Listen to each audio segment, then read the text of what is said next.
how important is behavior change in tackling antimicrobial resistance?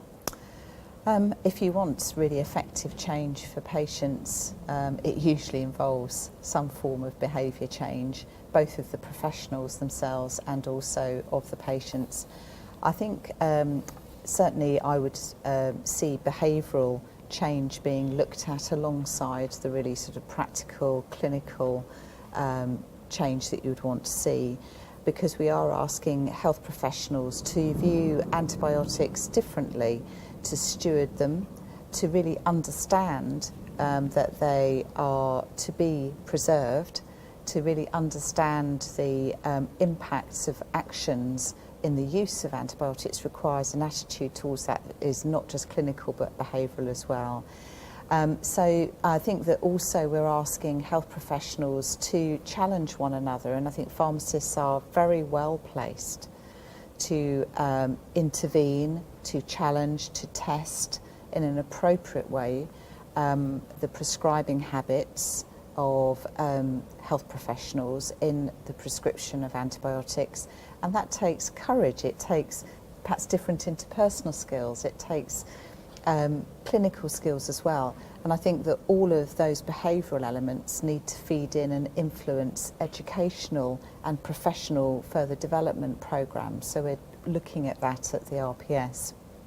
And then of course there's the behaviour change that we need to see in the public, who may well expect an antibiotic or antibiotic delayed cover to be provided if they have some symptoms that could be viral or bacterial, and sort of trying to help health professionals have an engaging, professional but influential dialogue with patients requires a different kind of behaviour and skill set.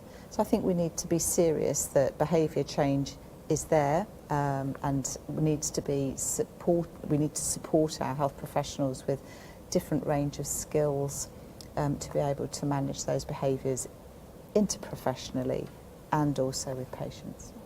So Dr. Savio, can I ask what the International Pharmaceutical Federation's stance is on behaviour change amongst its members, that is the pharmacists?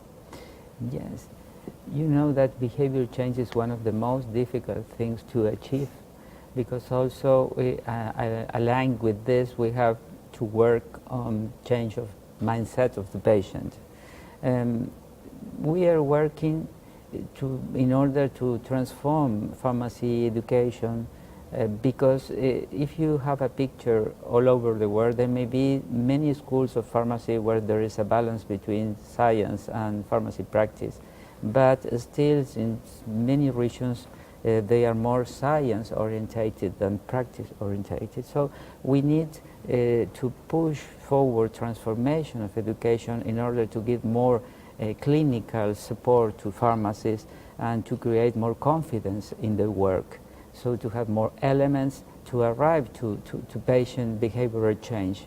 And now maybe in many parts of the world pharmacist is not confident on himself, skills and training in order to move things towards patient attitude toward medicines, and not only antibiotics, in general toward medicines.